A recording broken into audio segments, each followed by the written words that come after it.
Di tengah-tengah persekutuan doa, kami kembali mau belajar, merenungkan firman Tuhan. Biarlah setiap benih firman Tuhan yang kami dengarkan boleh menguatkan kami dalam menjalani hidup kami, dan semakin hari membuat kami bertumbuh, mengarahkan hidup kami kepada Tuhan. Berkati hamba-Mu yang menyampaikan dan kami semua mendengarkan. Amin. Shalom Bapak Ibu Saudara yang dikasihi Tuhan. Malam hari ini kembali kita merenungkan firman. Malam hari ini kita merenungkan dari 2 Korintus 2 ayat 12 sampai ayat yang ke-13 saja. Saya akan membacakannya bagi kita. Ayat 12. Ketika aku tiba di Troas untuk memberitakan Injil Kristus, aku dapati bahwa Tuhan telah membuka jalan untuk pekerjaan di sana. Ayat 13. Tetapi hatiku tidak merasa tenang, karena aku tidak menjumpai saudaraku Titus. Sebab itu aku minta diri dan berangkat ke Makedonia. Nah, Bapak Ibu yang dikasihi Tuhan, kita malam hari ini merenungkan di bawah satu tema me time atau waktu saya ya. Jadi dalam percakapan sehari-hari kita atau dalam kehidupan kita sehari-hari, kita mungkin sering mendengar dengan istilah me time. Nah, istilah ini artinya yaitu meluangkan waktu dengan melakukan aktivitas yang disukai seorang diri tanpa diganggu oleh kehadiran orang lain. Terkadang memang kita membutuhkan waktu ya untuk sendiri, untuk tidak diganggu oleh orang lain. Nah, ini yang disebut dengan istilah me time. Nah, Bapak Ibu dikasihi Tuhan, ternyata me time ini juga bermanfaat untuk menurunkan stres dan meningkatkan produktivitas seseorang. Jadi ketika kita sudah penat dengan semua aktivitas rutinitas, me time ini bermanfaat supaya apa yang menjadi istilahnya membuat kita stres itu bisa dengan me time bisa menurunkan hal tersebut. Nah, dengan sejenak me time ini dengan sejenak menarik diri, kondisi fisik dan psikis akan pulih kembali. Jadi ketika kita melakukan me time, itu artinya kita sejenak menarik diri kita dari rutinitas yang biasa kita lakukan setiap hari. Nah, di sini dalam sebuah penelitian mengatakan kondisi fisik dan psikis akan pulih kembali, sehingga seseorang tersebut mampu melanjutkan tanggung jawabnya baik di tempat kerja, di rumah, di gereja, dan di sebagainya. Jadi terkadang memang kita butuh waktu sendiri, menarik diri dari semua rutinitas kesibukan kita untuk memulihkan baik fisik maupun psikis kita. Nah, dalam pembacaan ini dari teks yang kita baca di 2 Korintus 2 ayat 12 sampai 13, di sini Paulus mengalami kelelahan psikis ketika dia tiba di Troas. Itu yang sudah ayat 12 dan 13 yang kita baca. Jadi pada waktu itu Paulus sebagai manusia biasa juga secara mental atau psikisnya mengalami yang namanya kelelahan atau kegundagulanaan atau kegalauan kalau bahasa tren saat ini. Nah, sekalipun pada waktu itu jalan pemberitaan Injil terbuka di sana, tapi Paulus memilih pergi ke Makedonia agar bisa bertemu dengan Titus. Itu kita sudah baca di ayat 12-13. Jadi di sini Paulus menunda perjalanannya ke Troas bukan karena ia menyangkal panggilannya. Sekali lagi bukan karena dia malas pelayanan ya, atau dia istilahnya bosan pelayanan, bukan. Tetapi ada persoalan yang harus diatasi dahulu, yaitu kegundaan hatinya. Jadi Bapak Ibu yang dikasihi Tuhan, bahkan dalam pelayanan pun seorang rasul sekelas Paulus mengalami kegundahan dalam pelayanan. Dan untuk itu dia mengambil me time, istilahnya rehat sejenak dari semua kesibukan pelayanannya. Jadi Bapak Ibu yang dikasihi Tuhan, manusiawi ketika kita membutuhkan waktu untuk menyendiri. Nah, Bapak Ibu yang dikasihi Tuhan, dengan menarik diri sejenak untuk menenangkan hati, Paulus menemukan kembali semangatnya. Ia menyadari bahwa kesempatan mengabarkan Injil adalah berkat Tuhan dan ia tidak mau memanfaatkannya untuk keuntungan dirinya. Jadi kalau kita baca dari ayat 14 sampai 17, Mungkin Bapak Ibu bisa baca di rumah. Di situ Paulus menyadari setelah dia rehat sejenak, me time sebentar istilahnya, dia merenungkan. Paulus di sini menemukan semangatnya. Jadi Bapak Ibu yang dikasihi Tuhan, sangat penting bagi kita untuk istilahnya sejenak, untuk me time di tengah-tengah rutinitas yang membuat kita jenuh, membuat kita istilahnya seperti Paulus mengalami gundah hatinya. Jadi tidak ada salahnya untuk kita melakukan me time di sini. Nah, selanjutnya di sini ada perasaan tidak tenang yang dialami Paulus karena ia ingin segera mendengar kabar tentang jemaat di Korintus. Itu kalau kita baca di ayat 14 sampai 17. Setelah Paulus istilahnya mengambil waktu sejenak, me time sejenak, dia akhirnya memiliki semangat baru. Ada perasaan tidak tenang yang mengobarkan dia untuk mendengarkan kabar tentang jemaat di Korintus. Nah, Bapak Ibu yang dikasihi Tuhan, kegalauan dan kekhawatiran acap kali muncul dalam hati manusia, apalagi jika hal itu berkaitan dengan ketidakpastian akan masa depan. Nah, belajar dari pengalaman Paulus, jika kita galau atau kita gundah gulana, ada baiknya untuk menepi sejenak atau me time dari segala rutinitas. Menepi sejenak bisa dilakukan dengan mengikuti retret mungkin, atau sekedar minum kopi sendirian di kedai kopi, atau kita duduk berdoa di gereja atau di kamar kita dan sebagainya. Banyak hal yang kita lakukan. Mungkin kalau sebagian orang lebih senang di kamar mengurung diri, mungkin berdoa atau melakukan aktivitas yang benar-benar membuat dia istirahat sejenak. Nah, kita dapat melakukannya secara berkala di tengah-tengah segala usaha kita. Jadi tidak me time terus-terusan ya. Kalau me time terus-terusan itu seperti orang malas yang nggak mau ngapa-ngapain. Tetapi kita bisa melakukannya sesekali di tengah-tengah rutinitas atau segala usaha pekerjaan kita. Nah, Bapak Ibu yang dikasihi Tuhan, di sini kita bisa menggunakan metode Rasul Paulus, ala Rasul Paulus.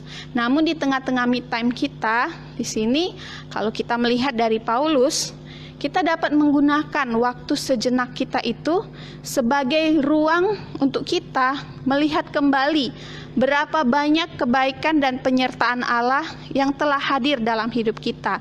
Jadi waktu me time kita agar tidak sia-sia, sebaiknya kita gunakan sebagai ruang di mana kita melihat kembali atau merenungkan berapa banyak kebaikan dan penyertaan Tuhan dalam kehidupan kita. Dengan begitu, barulah ketenangan hati bisa diperoleh dan semangat kembali berkorbar. Nah, Bapak Ibu saudara-saudara yang dikasihi Tuhan, pernahkah kita merenungkan barang sebentar betapa Tuhan mengasihi kita? Dari waktu kita bangun, tidur, Tuhan sudah menunjukkan kasih-Nya. Ada firman Tuhan mengatakan selalu baru rahmat Tuhan setiap pagi. Dari pagi-pagi sekali, jam berapapun Bapak Ibu bangun, kita sudah merasakan kasih Tuhan. Pertanyaannya, pernahkah kita merenungkan sebentar saja bagaimana atau istilahnya betapa Tuhan mengasihi kita?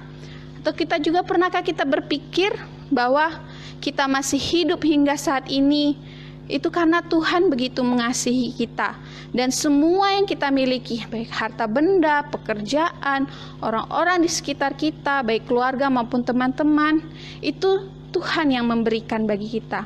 Nah, apakah kita saat ini pun masih belum menyadari bahwa Tuhan sangat menyayangi kita lebih dari segala sesuatu, menganggap kita berharga, bahkan Dia jauh mengenal kita dari orang terdekat kita. Nah, Bapak Ibu yang dikasihi Tuhan, waktu me time kita inilah dapat kita gunakan untuk kembali merenungkan betapa baiknya Tuhan, betapa luar biasa penyertaan Tuhan dalam hidup kita.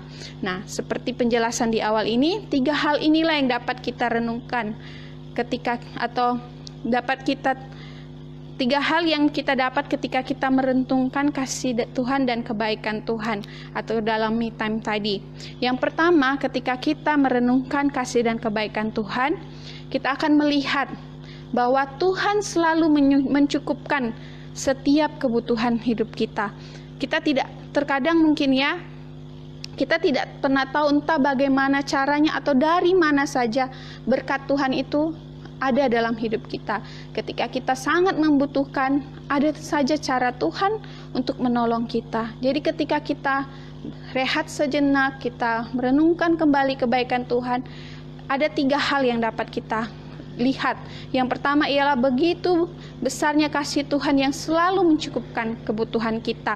2 Korintus 9 ayat 8 mengatakan, dan Allah sanggup melimpahkan segala kasih karunia kepada kamu, supaya kamu senantiasa berkecukupan di dalam segala sesuatu, dan malah berkelebihan di dalam berbagai kebajikan. Itu hal yang pertama.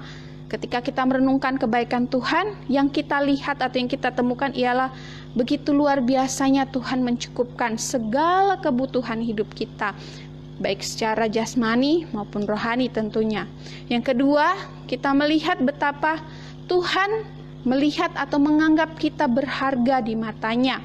Di Yesaya 43 ayat 4 mengatakan, oleh karena engkau berharga di mataku dan mulia, dan aku ini mengasihi engkau, maka aku memberikan manusia sebagai gantimu dan bangsa-bangsa sebagai ganti nyawamu. Nah, Bapak Ibu yang dikasihi Tuhan, berharga di mata Tuhan artinya kita ini dinilai mahal atau bukan murahan, atau bukan orang gampangan, tetapi kita ini orang-orang yang bernilai di mata Tuhan. Suatu barang, dokumen yang bernilai tentunya disimpan dengan baik-baik, dijaga dengan baik-baik, diperlakukan dengan baik-baik. Demikianlah ketika kita merenungkan kebaikan Tuhan, kita dapat melihat bagaimana Tuhan memperlakukan kita dengan sangat baik, betapa Tuhan memperlakukan kita seperti suatu hal yang sangat berharga, karena memang kita berharga di mata Tuhan. Yesaya 43 ayat 4, engkau berharga di mata Tuhan. Nah, yang ketiga, ketika merenungkan kasih Tuhan, apa yang akan kita lihat atau kita dapatkan ialah kita melihat betapa Tuhan mengenal kita. Nah, ada perbedaan mendasar antara mengetahui dan mengenal. Mengetahui itu bisa saja dari pengetahuan. Kita bisa baca buku, terus kita mendapat pengetahuan. Atau kita mendengar dari cerita orang, kita dapat pengetahuan. Tetapi kalau mengenal itu artinya ada interaksi, ada relasi. Bagaimana? Nah, di sini kita melihat bagaimana Tuhan mengenal kita. Itu artinya Tuhan memahami kita, mulai dari karakter, mulai dari kebutuhan, mulai dari segala sesuatu yang ada dalam hidup kita, Tuhan memahami kita. Nah, di sini Yesaya 1 ayat 5, bahkan sebelum aku membentuk engkau dari rahim ibumu, aku telah mengenal engkau. Nah, di sini kita melihat bahwa jauh sebelum kita lahir ke dunia ini, bahkan saat ini kalau kita sudah berusia sekitar 30 atau 40 atau 50 tahun, bahkan jauh sebelum itu Tuhan sudah mengenal kita. Nah, Bapak Ibu dikasih Tuhan, 3 hal ini yang dapat kita lihat ketika kita merenungkan kebaikan Tuhan. Kita dapat melihat bagaimana besar kasih Tuhan sehingga Tuhan mencukupkan segala kebutuhan kita. Yang kedua, kita dapat melihat bagaimana Tuhan sangat menganggap kita berharga di matanya. Dan yang ketiga, kita melihat betapa Tuhan mengenal kita. Bahkan hal terkecil pun dalam hidup kita Tuhan mengenal kita. Nah, selanjutnya Bapak Ibu yang dikasihi Tuhan, belajar dari metode me time alanya Rasul Paulus, apa yang dapat kita lakukan? Kalau yang pertama tadi, yang dapat kita lakukan ialah kita merenungkan kebaikan Tuhan. Nah, yang kedua, ketika kita rehat sejenak atau menepi sejenak atau me time istilahnya, kita dapat gunakan waktu me time kita itu sebagai ruang untuk melihat kembali atau merenungkan kembali sejauh mana kita berjalan dalam penyertaan Tuhan. Ibarat kata, kalau sekarang kita disibukkan dengan cek suhu, nah biarlah me time kita itu kita gunakan untuk mengecek kerohanian kita. Sudah sejauh mana kita berjalan kepada Tuhan? Apakah kita sudah terlalu jauh menyimpang daripada Tuhan? Atau sebaliknya, kita sudah membangun hubungan yang dekat kepada Tuhan. Nah, Bapak Ibu yang dikasihi Tuhan, sebuah pertanyaan yang mendasar bagi kita, mengantar kita pada poin ini ialah, apakah selama ini kita sering bersikap cuek dan sinis terhadap kasih Tuhan, bahkan menyalahkan Tuhan jika sesuatu yang buruk menimpa kita, dan menganggap semua kebahagiaan, kepintaran, harta yang kita miliki adalah hasil dari jeripaya kita sendiri dan bukannya dari Tuhan. Nah, kalau kita memang seperti ini, itu sama halnya, atau bukankah itu berarti kita adalah manusia yang tidak tahu berterima kasih dan tidak tahu diri. Jadi ketika kita menganggap atau kita cuek, sinis terhadap kebaikan Tuhan, atau kita menganggap segala sesuatu yang kita rasakan, kebahagiaan, kesuksesan, itu adalah hasil usaha atau jeripaya kita. Kalau kita seperti itu, Bapak Ibu yang dikasihi Tuhan, itu berarti kita sama seperti manusia yang tidak tahu berterima kasih atau tidak tahu diri, yang menganggap Tuhan itu seperti orang yang harus mengabulkan semua keinginan kita, dan kalau Tuhan tidak melakukan, kita akan dongkol. Nah, Bapak Ibu yang dikasihi Tuhan, ketika kita menjalani hubungan rohani kita kepada Tuhan, Tuhan itu bukan seperti kita ke pasar ya, seperti kita ke pasar atau berbelanja, kita sudah menuliskan semua daftar kebutuhan kita. Jadi kita datang kepada Tuhan sekedar seperti orang belanja, saya butuh ini, dan Tuhan harus berikan. Tidak seperti itu, Bapak Ibu yang dikasihi Tuhan. Tapi di sini kita harus belajar mengecek kembali ruangan hati kita, mengecek kembali kerohanian kita, sudah sejauh mana kita berjalan dalam penyertaan Allah. Nah, oleh karena itu kita butuh waktu me time untuk mengisinya dengan hal-hal yang seperti ini. Nah, kalau kita mau merenungkan saat ini betapa besar kesalahan kita di hadapan Tuhan, Tuhan tetap mau mengampuni kita. Dia sabar menghadapi kita, bahkan Dia menunggu kita kembali kepadanya. Bahkan Dia sendiri rela mengorbankan dirinya, menanggung dosa kita mati di kayu salib. Nah, kalau kita renungkan dalam waktu me time kita, tidakkah cukup semua itu membuktikan bahwa Tuhan sangat mengasihi kita? Tuhan tidak pernah hingga hari ini pun Tuhan tidak pernah memaksa kita untuk melakukan sesuatu bagi Dia. Tapi Tuhan memberikan kepada kita hak kebebasan atau kehendak bebas untuk memilih jalan hidup kita. Dia hanya menanti kita untuk memberikan kehendak bebas kita kepadanya. Nah, Bapak Ibu yang dikasihi Tuhan, Tuhan tidak pernah memaksa kita. Tuhan tidak pernah sekalipun memaksa kita. Tuhan terus berikan kita kehendak bebas. Mana yang kita pilih, semua keputusan daripada kita. Sebagai kesimpulan dari renungan firman Tuhan malam hari ini, sumber kekuatan kita dan semangat kita adalah Tuhan, dan hanya Tuhan, tidak ada yang lain. Oleh karena itu, gunakanlah waktu me time kita, mungkin ketika kita sedang minum kopi sendirian, atau sedang berdoa di kamar sendirian, atau sedang melakukan apapun dalam kegiatan me time kita. Gunakanlah waktu itu untuk sambil kita merenungkan kebaikan Tuhan dalam hidup kita. Yang poin pertama dan kedua, sambil mengecek kembali hati kita atau kerohanian kita, seberapa dekat atau jauhnya kita melangkah bersama dengan Tuhan. Sehingga Bapak Ibu yang dikasihi Tuhan, seperti Rasul Paulus, setelah selesai dia rehat sejenak, dia menepi sejenak dari kesibukan pelayanannya, dia kembali mendapat semangat baru, kekuatan baru untuk melayani Tuhan. Dan kita pun demikian, setelah kita me time, kita merenungkan kasih Tuhan, merenungkan sejauh mana kerohanian kita pasti yakin dan percaya bahwa Tuhan yang sumber kekuatan akan memberikan kekuatan yang baru dan semangat baru bagi kita. Nah, demikianlah firman Tuhan ini, biarlah ini menolong kita menjalani rutinitas kita yang setiap hari, mungkin pagi-pagi ke kantor, bekerja, pulang sore, kembali ke kamar istirahat, ataupun ya dalam pelayanan seperti kami setiap hari ada pelayanan. Mungkin di tengah-tengah rutinitas ada kalanya ada suatu hal yang menjadi kegunda-gulana buat kita atau galau yang kita alami. Tapi biarlah me time kita bersama Tuhan boleh memulihkan lagi kekuatan kita dan semangat kita. Amin. Mari kita bersatu dalam doa. Bapa dalam sorga, terima kasih kami sudah merenungkan firman Tuhan yang singkat ini. Tolong kami melakukannya dalam hidup kami hari lepas hari. Kami rindu belajar untuk menggunakan waktu kami, bahkan istirahat sejenak kami dari tengah-tengah kesibukan kami, untuk kami kembali merenungkan kebaikan Tuhan, untuk kami merenungkan seberapa jauh kami melangkah bersama dengan Tuhan. Terima kasih ya Bapa, di dalam nama Tuhan Yesus kami berdoa. Amin.